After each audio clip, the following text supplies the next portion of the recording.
কইনাৰ গৃহপ্ৰৱেশ অনুষ্ঠানৰ পিছত বৃন্দাক এটা কোঠাত বহিবলৈ দিলে। তাইৰ শাহুৱেক তাইৰ ওচৰলৈ আহিলে আৰু ক'বলৈ ধৰিলে, চোৱা বোৱাৰী, আজিকালিৰ ছোৱালীবোৰে কিন্তু বৰ বাহানা কৰি থাকে, কিন্তু তুমি মোক সোনকালে ভাল খবৰ দিবা। মোকতো অকল নাতিহে লাগিব, সেয়েহে তুমি ভাল খবৰটো দিবলৈ বেছি দেৰি নকৰিবা। চোৱা, আমাৰ ঘৰত কোনো বস্তুৰে অভাৱ নাই। যদি তুমি মোক এটি নাতি উপহাৰ দিয়া, তেন্তে মই তোমাক আমাৰ বংশৰ গহনাবিলাক দিম। ইমানখিনি কৈ তেওঁ তাৰ পৰা গুচি গ'ল।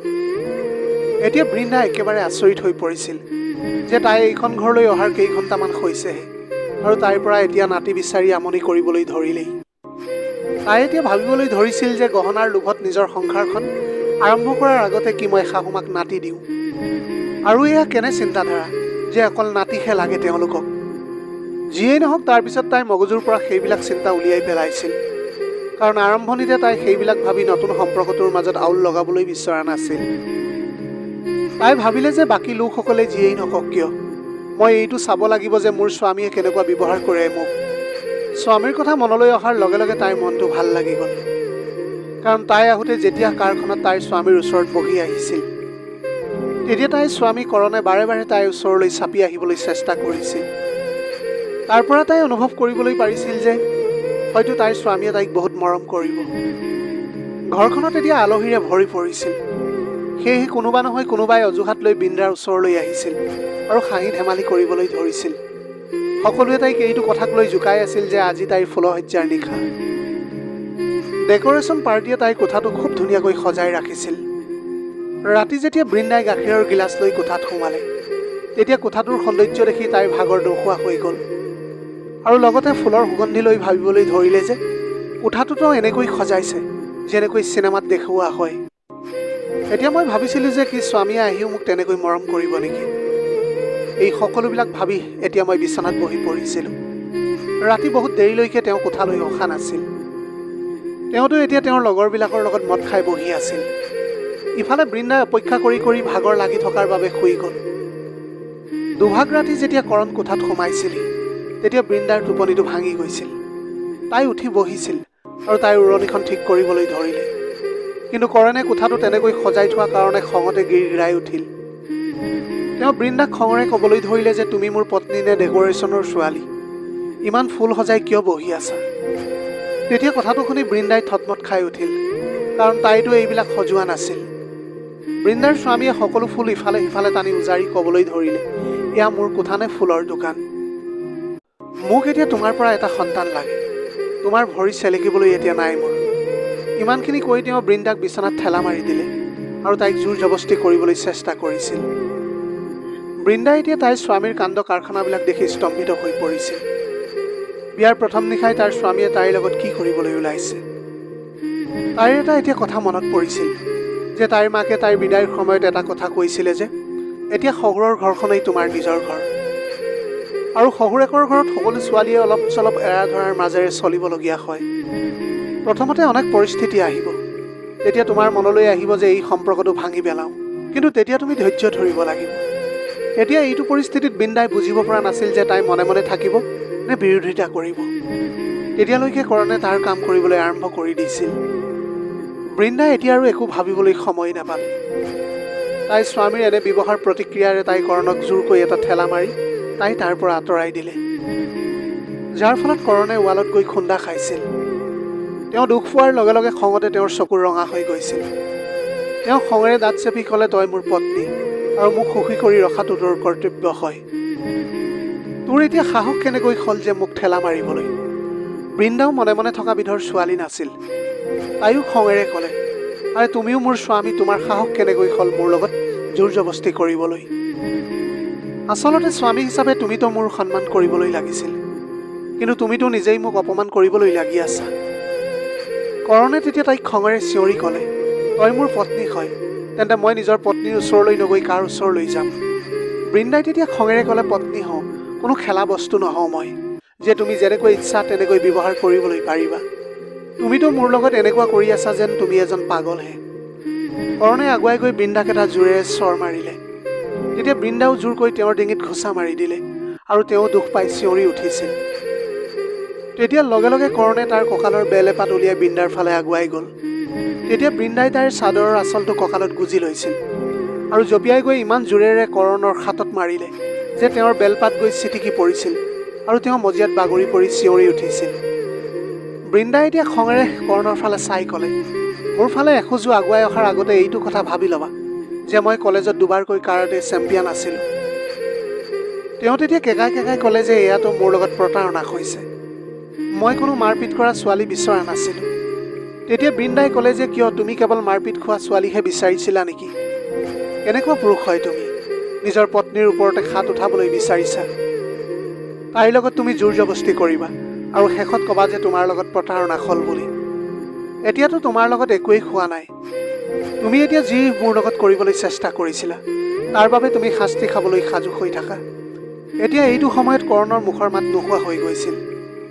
বৃন্দাই তাইৰ মোবাইলটো লৈ কোঠাটোৰ পৰা বাহিৰলৈ ওলাই গ'ল। তাই লগে লগে তাইৰ দেউতাকক ফোন কৰি সকলো কথা কৈ দিলে।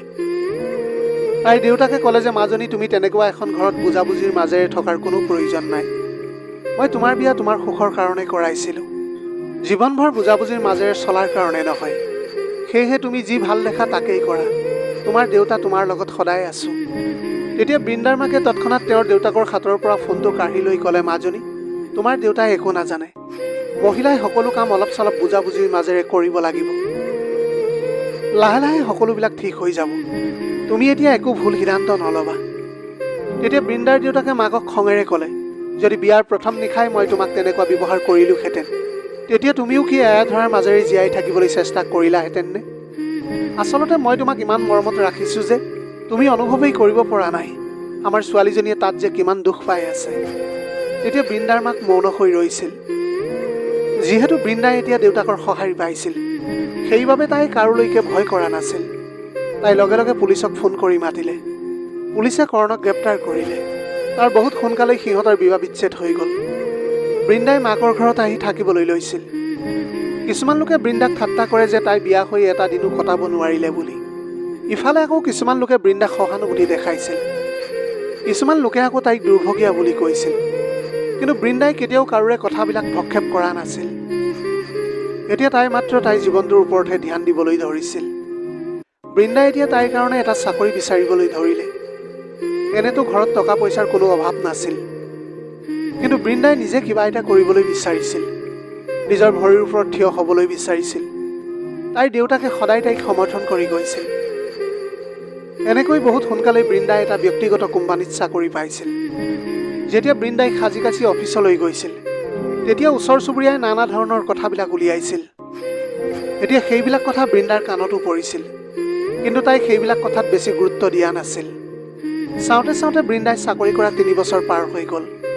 তাৰ মাজতে বৃন্দাৰ অফিচত এজন নতুন মেনেজাৰ আহিলে। তেওঁৰ নামটো আছিল সমীৰ। সমীৰ বহুত শান্ত আৰু গম্ভীৰ স্বভাৱৰ আছিল, আৰু তেওঁ কাৰোৰ লগতে বেছি কথা পতা নাছিল। তেওঁ সদায় নিজৰ কামতহে গুৰুত্ব দি আহিছিল। সমীৰৰ পত্নীয়ে তাইৰ প্ৰেমিকাৰ লগত পলাই গৈছিলে, আৰু তেতিয়াৰ পৰা সমীৰে অকলেই বসবাস কৰি আহিছে। যেতিয়া সমীৰে বৃন্দাৰ জীৱন কাহিনীটো শুনিছিল, তেতিয়া তেওঁৰ ভাৱ হ'ল যে দুয়োৰে জীৱন কাহিনীটো প্ৰায় একেই।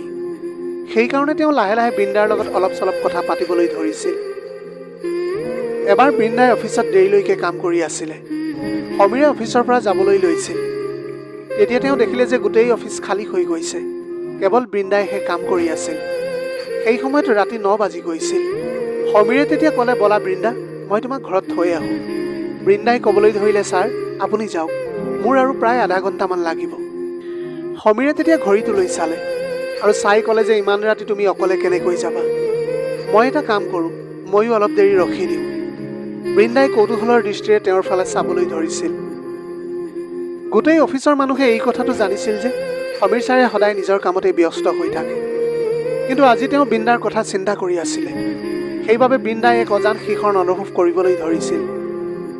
সমীৰে এতিয়া তাইৰ ওচৰত আহি চকী এখনতে বহি পৰিছিল। তেওঁ চকীদাৰজনক 2 কাপ কফিও আনিবলৈ ক'লে। বৃন্দাই খৰধৰকৈ কামখিনি শেষ কৰিবলৈ লৈছিল। কাম শেষ হোৱাৰ পিছত যেতিয়া তেওঁলোক বাহিৰলৈ আহিলে, তেতিয়া ৰিমঝিম অলপ বৰষুণ হৈ আছিল। বৃন্দাই এতিয়া কাৰখনৰ ওচৰলৈ গৈ পাওঁতে অলপ তিতিবলৈ ধৰিছিল। সমীৰে কিয় জানো আজি তাইৰ ফালে বাৰে বাৰে চাই আছিলে। বৃন্দাই এতিয়া অলপ অসংযতভাৱে কাৰখনত তেওঁৰ লগতে বহিছিল। সমীৰে সম্পূৰ্ণ সন্মানেৰে তাইক ঘৰত এৰি দিছিল। ৰাস্তাত আহি থাকোঁতে তেওঁলোকৰ মাজত এটাও কথা হোৱা নাছিল। তথাপিও বৃন্দাৰ মনটো উগুল থুগুল হৈ আছিলে। যেতিয়া সমীৰে তাইক থৈ উভতি আহিবলৈ ল'লে, তেতিয়া বৃন্দাই ক'লে, ছাৰ, আপুনি প্ৰথমবাৰ আমাৰ ঘৰলৈ আহিছে। বলক এতিয়া আপুনি আমাৰ ঘৰত গৈ একাপ চাহ খাই যাব। সমীৰে তেতিয়া অলপ সংকোচভাৱে কৈছিল নাই, নালাগে বুলি। কিন্তু তেওঁ মনতে বৃন্দাৰ লগত অলপ সময় কটাবলৈ বিচাৰিছিল। সেয়েহে অলপ সময় যাওঁ নাযাওঁকৈ তেওঁ বৃন্দাৰ লগত ঘৰৰ ভিতৰলৈ সোমাই গ'ল। বৃন্দাৰ মাক দেউতাকে বৰ উৎসাহেৰে তেওঁক আদৰণি জনালে। বৃন্দাৰ মাকে এতিয়া চাহ বনাবলৈ গুচি গ'ল আৰু বৃন্দাই নিজৰ কোঠালৈ গৈ কাপোৰ সলাবলৈ ধৰিছিল। যেতিয়া তাই পাতল সেউজীয়া ৰঙৰ চুৰিজাৰ পিন্ধি বাহিৰলৈ আহিলে, তেতিয়া সমীৰৰ চকু তাইৰ ওপৰতে বন্দী হৈ গৈছিল। সেই চাৱনিটোত এনেকুৱা কিবা যাদু আছিলে, যিটো দেখি বৃন্দাৰ ভিতৰলৈকে শিহৰণ জাগি উঠিবলৈ ধৰিছিল। তেতিয়ালৈকে বৃন্দাৰ মাকে চাহ লৈ আহিছিল। এতিয়া সকলোৱে বহি একেলগে চাহ খালে। বৃন্দাৰ মাকে তেওঁক জোৰ কৰিবলৈ ধৰিলে যে আপুনি অকলে থাকে, ইমান ৰাতি খোৱা বোৱাৰ যোগাৰ কৰোঁতে বহুত অসুবিধাৰ সৃষ্টি হ'ব, সেয়েহে আজি আপুনি আমাৰ ইয়াতে ভাত খাই যাব। বৃন্দাৰ মাকৰ কথাটো শুনি সমীৰে মানা কৰিবলৈ ধৰিছিল। তেতিয়া লগে লগে বৃন্দায়ো তেওঁক ভাত খাই যাবলৈ ক'লে আৰু সমীৰে মানা কৰিবলৈ নোৱাৰিলে। তেতিয়া এনেকৈয়ে সকলোৱে একেলগে বহি এতিয়া ভাত খালে। এবাৰ লগ পাওঁতে তেওঁলোকৰ বহুত আপোন হৈ পৰিছিল আৰু ইফালে বৃন্দাৰতো একেবাৰে অন্তৰতে ঠাই পাইছিল। সমীৰৰ চকুতো বৃন্দাই প্ৰেমৰ আভাস পাইছিল, সেয়েহে তাইও এটা মিঠা শিহৰণ অনুভৱ কৰিছিল। পিছদিনাৰ পৰা যেন সকলো সলনি হৈ গৈছিল। বৃন্দাই যেতিয়া সমীৰৰ কেবিনলৈ গৈছিল, তেতিয়া সমীৰৰ মৌন চকুহালে বৃন্দাক বহুত কিবা কিবি কৈ গৈছিল। বৃন্দায়ো এতিয়া সমীৰৰ ওচৰলৈ যোৱাৰ সুযোগ বিচাৰি থাকে। এতিয়া প্ৰেমৰ বীজ দুয়োফালৰ পৰা অংকুৰণ হ'বলৈ ধৰিছিলে আৰু শেষত বৃন্দাৰ জন্মদিনত তেওঁ বৃন্দাক প্ৰেমৰ প্ৰস্তাৱ আগবঢ়ালে। সমীৰে তাইৰ হাতত ধৰি ক'লে, বৃন্দা, নাজানো কেতিয়াৰ পৰা মই তোমাক ভাল পাবলৈ লৈছিলোঁ। মই তোমাৰ লগত মোৰ গোটেই জীৱনটোৰ এটা নতুন আৰম্ভণি কৰিবলৈ বিচাৰিছোঁ। কি তুমিও তোমাৰ জীৱনটোক এটা সুযোগ দিবলৈ বিচাৰিবানে? চোৱা, মই তোমাৰ বিষয়ে সকলো জানো আৰু মোৰ ওচৰত তোমাক মোৰ বিষয়ে ক'বলৈ বেলেগকৈ আৰু একোৱেই নাই। মোৰ বিষয়টো অফিচত তোমালোকে সকলো শুনিছাই। মোৰ পত্নীয়েও যেতিয়াৰ পৰা মোক এৰি থৈ গৈছে, মই তেতিয়াৰ পৰাই অকলশৰীয়াকৈ থাকি ভাল পাইছিলোঁ। কিন্তু যেতিয়াৰ পৰা তোমাক দেখিছিলোঁ, তেতিয়াৰ পৰা মোৰ এনেকুৱা লাগিছিল যেন তোমাৰ অবিহনে মই জীয়াই থাকিবলৈ নোৱাৰিম। কি আমি দুয়োৱে মিলি আমাৰ জীৱনটো নতুনকৈ গঢ়াৰ চেষ্টা কৰিবলৈ পাৰিমনে? বৃন্দাই অলপ সময় মৌন হৈ ৰ'ল। তাই কপা কপা ওঠেৰে ক'লে, ময়ো আপোনাক বহুত পচন্দ কৰোঁ, কিন্তু কেতিয়াও আপোনাক ক'বলৈ সাহস গোটাবলৈ পৰা নাই। ইমানখিনি কথা কৈ তাই তেওঁৰ পৰা চকু আঁতৰাই আনিলে। যেতিয়া সমীৰে আগলৈ আহি তাইৰ মূৰত হাত ফুৰাই ক'লে, আজিৰ পৰা তোমাৰ জীৱন সুখময় কৰাৰ দায়িত্ব মোৰ। ইমানখিনি কৈয়ে সমীৰে নিজৰ দুবাহু মেলি দিলে আৰু বৃন্দাই তাইৰ মূৰটো তেওঁৰ বুকুৰ মাজত গুজি দি দুবাহুৰ মাজত সোমাই পৰিছিল। সেইদিনাই সমীৰ আৰু বৃন্দাই গৈ তেওঁলোকৰ মাক দেউতাকক সকলো কথা ক'লে। কোন মাক দেউতাকে নিজৰ সন্তানৰ সুখ নিবিচাৰিব? সেয়েহে দুয়োজনৰে মাক দেউতাক বহুত আনন্দিত হৈ পৰিছিল আৰু এনেকৈ বহুত সোনকালেই তেওঁলোকক এটা মন্দিৰত বিয়া পাতি দিয়া হ'ল। এতিয়া স্বামী স্ত্ৰী হিচাপে ইজনে সিজনৰ বহুত ধ্যান ৰাখিবলৈ চেষ্টা কৰিছিল। এতিয়া এনেকৈ তেওঁলোকৰ জীৱনত সুখৰ কোনো সীমাই নাছিলে। 2 বছৰৰ পিছত বৃন্দাই এজনী কন্যা সন্তানৰ জন্ম দিলে আৰু এতিয়া তাই নিজৰ সংসাৰত হাঁহি আনন্দৰে জীয়াই আছিলে। কেতিয়াবা কেতিয়াবা তাই ভাবিবলৈ ধৰিছিল যে যদি তাই বুজাবুজি আৰু এৰা ধৰাৰ মাজেৰে কৰণৰ লগত জীৱনটো অতিবাহিত কৰিলেহেঁতেন, তেনেহ'লে তাইৰ জীৱনলৈ এনেকুৱা সুখ কেতিয়াও নাহিলেহেঁতেন। প্ৰিয় দৰ্শক, এয়াই আছিল আজিৰ কাহিনীৰ ভাগ। আজিৰ ভিডিঅ'টি কেনেকুৱা লাগিলে জনাব। যদি ভাল লাগিল তেনেহ'লে লগৰ বন্ধু বান্ধৱীসকলৰ মাজত শ্বেয়াৰ কৰিবলৈ নাপাহৰিব। আপোনালোকৰ গোটেই জীৱনটো হাঁহিৰে উপচি পৰক। পাৰিলে দুখীয়াজনক অলপ সহায় কৰিবলৈ চেষ্টা কৰিব। আপোনালোকৰ অকণমান সঁহাৰিয়ে যদি কোনোবা এজন দুখীয়াৰ জীৱনটো সলনি কৰিবলৈ পাৰে, তাতকৈ পুণ্যৰ কাম আৰু এই পৃথিৱীত একোৱেই হ'ব নোৱাৰে। Have a nice day.